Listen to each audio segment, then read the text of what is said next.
Welcome to அரிஸ்கோம் channel. இன்றைக்கி பார்த்திங்கன்னா சூப்பரான ஸ்நாக்ஸ் ரெசிபி தாங்க பார்க்க போகிறோம். வீட்டில் இருக்க 1 கப் ரவையை வச்சு நம்ம இந்த மெத்தடில் சூப்பரான ஸ்பான்ச்சியான ஸ்வீட் வந்து ரெடி பண்ணலாங்க. இது செய்யறதுக்கு 10 நிமிஷம் தான் ஆகும். குழந்தைங்களுக்கு ஈவினிங் ஸ்நாக்ஸ் வந்து வீட்லேயே செஞ்சு கொடுக்கலாம். வாங்க எப்படி செய்யலாம்னு பார்க்கலாம். அதுக்கு பார்த்திங்கன்னா மிக்ஸி ஜார் எடுத்து வச்சுக்கோங்க. அதில் 1 கப் ரவை, வறுத்த ரவை, வறுக்காத ரவை, எந்த ரவையாக இருந்தாலும் 1 கப் ரவை எடுத்துக்கோங்க. எடுத்துட்டு இது கூட பார்த்திங்கன்னா கடலை மாவு 1/2 கப் எடுத்துக்கோங்க. அதே கப்பில் கடலை மாவு 1/2 கப் சலிச்சு சேர்த்துக்குங்க. சலிச்சு சேர்த்துட்டு இது 2யும் வந்து நல்லா நைஸாக கொரகொரப்பாக, ரொம்ப நைஸாக வேணாம், கொஞ்சம் கொரகொரப்பாக அது இன்னும் இந்த அளவுக்கு அரைச்சிடலாம். அரைச்சிட்டு வந்ததுக்கப்புறம் பார்த்திங்கன்னா இதில் தனி பாத்திரத்தில் அதே கப்பில் 2 டம்ளர் தண்ணி சேர்த்து அது கூட 3/4 கப் சர்க்கரை சேர்த்து இதை வந்து ஒரு 5 நிமிஷம் போல் விட்டுறலாங்க. இது ஒரு பக்கம் கொதிச்சிட்ருக்க அதே கேப்பில் பார்த்திங்கன்னா ஒரு கடாயில் நம்ம அரைச்சி வச்சுருக்க இந்த மாவை சேர்த்துடலாம். சேர்த்துட்டு லைட் ரோஸ்ட்டாக பண்ணுங்கள். ரொம்ப ரோஸ்ட் பண்ண தேவையில்லை. லைட்டாக இந்தளவுக்கு பாருங்கள், இந்தளவுக்கு கொஞ்சமாக ஒரு மீடியம் ஃப்ளேமில் வச்சு வறுத்து விட்டுட்டே இருங்க. இது ஒரு 2 நிமிஷம் போல் இந்த மாதிரி கலந்து விட்டுட்டே இருங்க. இது கூட பார்த்திங்கன்னா நெய் இல்லைன்னா தேங்காய் எண்ணெய் எது வேணாலும் சேர்த்துக்கலாம். தேங்காய் எண்ணெய் சேர்க்குறப்ப இன்னுமே நல்லாயிருக்கும். நான் இதில் ஒரு 5-6 டேபிள் ஸ்பூன் கிட்ட வந்து தேங்காய் எண்ணெய் சேர்த்துருக்கேன். சேர்த்துட்டு இது நல்லா கலந்து விட்டுருங்க. இந்தளவுக்கு பாருங்கள், இந்தளவுக்கு கலந்து விட்டுட்டே இருங்க. கொஞ்சம் கட்டி விழுகிற மாதிரி தான் இருக்கும், பரவாயில்ல. அப்படியே கலந்து விட்டுட்டு உடச்சி விட்டு கலந்து விட்டுருங்க. கலந்து விட்டுட்டு பார்த்திங்கன்னா ஓரளவுக்கு வந்து கலர் சேஞ்ச் ஆகி வரும். அந்த கலர் சேஞ்ச் ஆகி வந்ததுக்கப்புறம் நம்ம இந்த சைடில் இருக்க பாகுமே வந்து ரெடி ஆகிருக்கும். ரொம்ப பாகுபதம் தேவையில்லைங்க. இந்த மாதிரி இப்போ ஒரு 5 நிமிஷம் போல் கொதிச்சாலே போதும். இந்த கொதிச்சு வந்ததுக்கப்புறம் இதை அப்படியே கொஞ்சம் கொஞ்சமாக சேர்த்துடலாம்.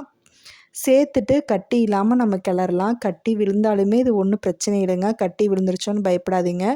டேஸ்ட்டு அட்டகாசமாகவே இருக்கும். நம்ம செய்ய தெரியாதவங்க கூட தாராளமாக செய்யலாம். பாருங்கள், இந்த அளவுக்கு நல்லா கலந்து விட்டுருங்க.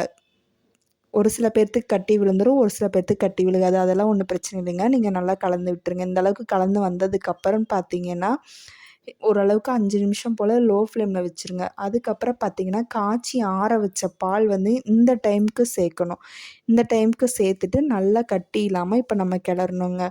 அடுப்பை நீங்கள் ஆஃப் பண்ணிவிட்டு கூட கிளறிட்டு மறுபடியும் வந்து ஸ்டவ் ஆன் பண்ணி கூட நீங்கள் கிளறலாம். ஒன்றும் பிரச்சனை இல்லை. ஆனால் அடி பிடிச்சிடக்கூடாது. அதுதான் மெயினாக பார்த்துக்குங்க.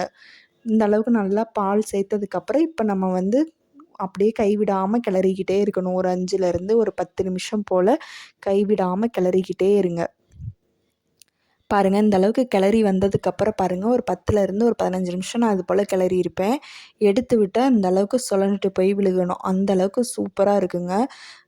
பாருங்கள், எடுத்து பார்க்குறப்பே தெரியும் நான் எந்த அளவுக்கு வெந்து வந்துருச்சுன்னு. பாகுபதம் கரெக்டாக இருக்குது.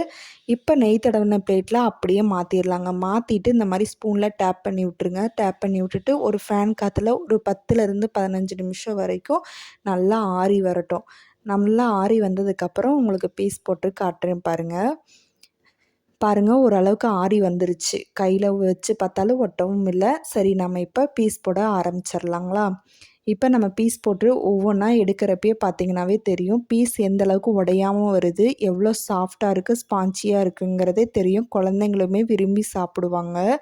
பாருங்கள், நம்ம பீஸ் எடுக்கிறப்ப எந்த ஒரு பீஸுமே சிதறல் இல்லாமல் வந்துருச்சு, உடையவும் இல்லை, சூப்பராக வந்துருச்சு பாருங்கள். குழந்தைங்களுக்கு ரொம்பவே இந்த ஸ்நாக்ஸ் ரெசிபி ரொம்ப பிடிக்கும். டக்குன்னு கிச்சனுக்கு போனோமா, செஞ்சோமா, கொடுத்தோமான்ட்டு இருக்கலாம். ரொம்ப நமக்கும் டைம் ரொம்ப எடுக்காதுங்க. 10 நிமிஷம் போதும். இந்த ரெசிபி பிடிக்கும்னு நம்புகிறேன். பிடிச்சிருந்தா நம்ம சேனல் லைக் பண்ணி ஷேர் பண்ணுங்கள். உங்கள் ஃப்ரெண்ட்ஸ் அண்ட் ஃபேமிலிக்கு கண்டிப்பாக அந்த வீடியோவை ஷேர் பண்ணுங்கள். தேங்க்யூ ஃபார் வாட்சிங்.